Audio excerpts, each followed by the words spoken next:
Hello everyone, it is your Figure Break, and today on your break, I'm going to be reviewing a figure from Aniplex and Stronger. It is their 1/7 scale Saber Haregi version. So sit back, relax, and enjoy your break.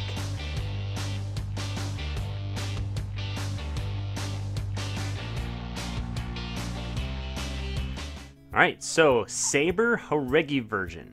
Now, it was distributed by Aniplex, but made and manufactured by Stronger. So that's why there's two different, company names that are involved with this. Now, as for the box of this figure, what a beautiful box. Like, the floral designs that you see all throughout on the box are just so beautifully done. There's very nice little details in it, and there's just flowers all over the place. I love it.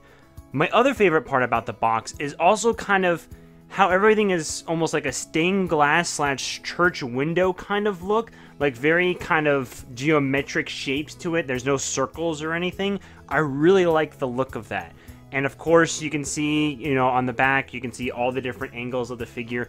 Now, if you're wondering where the sticker of authenticity is, that is right here on the back of the box. So if you're ever wondering where it is, that's where it is.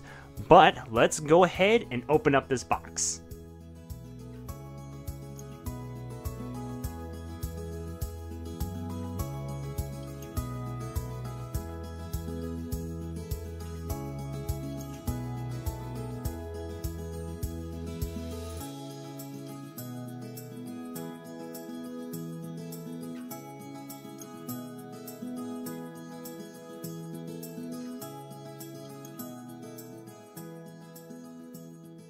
Okay, so here she is out of the box, and she is absolutely stunning.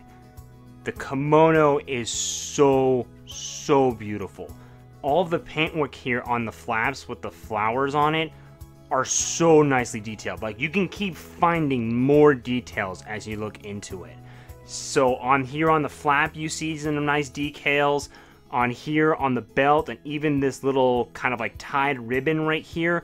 Again, just beautiful details on the kimono. So the background paint also of the decals is beautiful, with this kind of sky blue fading all the way to this nice bright light pink. There's even some parts on the blue where it's almost faded to white, like as if it's sun bleached. It's not sun bleached, obviously, but the reason why is there's these beautiful wrinkles, like ever so slight wrinkles in the kimono, because she is slightly in motion. She's kind of like slightly hopping, which in comparison to my Miku kimono version that I have, is definitely another layer up. There's actually some wrinkles and kind of like nice sculpting on the kimono in terms of the movement. Like here you can see it on the sleeve, and even on the back here on the kimono, there's just really nice wrinkles that are complemented with fading and transitioning of colors.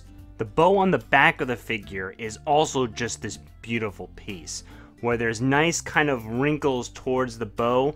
It is kind of flat looking though, I will have to admit, and it is kind of clunky looking. The paint on it is beautiful. There's nice highlights and fading again like the rest of the figure. And also the paint is more of like a peachy pink. It's not quite like the pink that you see here on the bottom of the kimono. The sandals on the figure even have some nice detail to them. There's these little kind of, it almost looks like rice grains that are on the little red bands of the sandals. Again, it's just this really nice little details that they've added kind of here and there on the figure. Also, you can tell that I think this figure is going to become a leaner over time, because this is the only part where the figure is kind of really connected to the base, and with it being so top heavy, it might be leaner, it might not be, we'll have to see. As for the face of the figure, one thing that a lot of people were concerned about is that the eyes look kind of derpy looking, but looking at them in person, that's not the case whatsoever. They don't look too far spaced. At some angles that would look like it, but at just the right angle, it's perfect. But that means that you can't really turn the figure. You have to display it in a certain way, but they look just fine. There is also a nice kind of like blushing on her cheeks that she has in terms of the paint on it, and she has this nice, happy, cheery smile that's on her. And of course, smiling Saber, Space Saber, so the face sculpt is definitely not a concern whatsoever on the figure. Now, as for the hair of the figure, very nice sculpting on it. There's some nice, ever so slight movement with her bangs in the front, And even right here at like the nape of her neck, there's these kind of like 2 tufts of hair that usually you get when you put your hair up. It's kind of a nice little detail that I've noticed, especially on this figure. I don't think it's on any of my other Saber figures now thinking about it. Also, the bun is beautifully done. There's nice kind of layering and patterning with the bun and even the braiding on it. Now the paint on it, it's weird because it's definitely a brighter yellow than usual.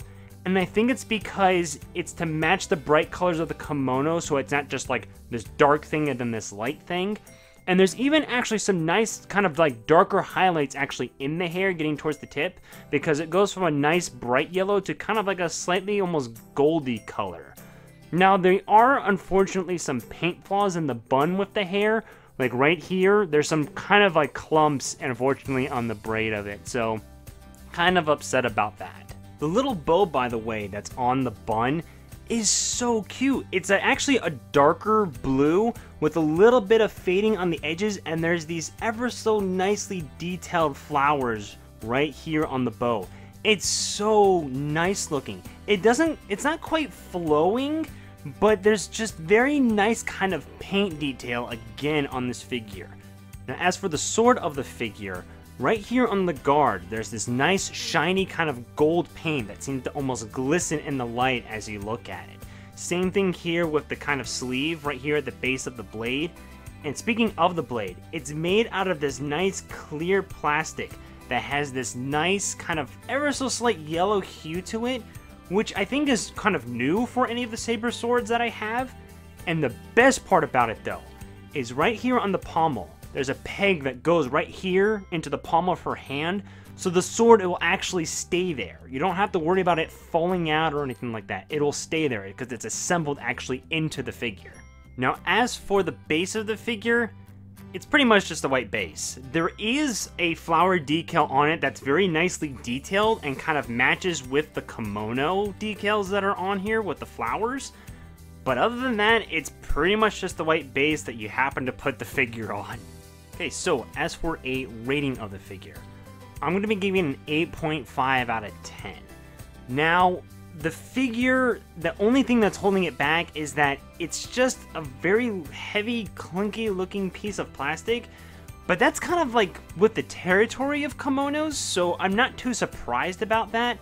Now, what's nice about this is that since she's in kind of like more of a slightly dynamic pose, there is nice wrinkles and waving of the kimono, so that's kind of a plus. But again, it still feels like it's really thick plastic. Aside from that though, amazing paint detail on the figure. The decals of the floral design, the fading of the background of the kimono from blue to pink, the hair, even the face is again nicely done with the paint on it. I am so glad that I have this figure in my collection. It is a beautiful figure of Saber in a kimono. I am so glad that I have it in my collection now. Okay everyone, that concludes my review of Aniplex's and Stronger's 1/7 scale Saber Haregi version. I really hope you enjoyed the review, and I really hope you enjoyed your break too. And I will see you in the next video. See you later.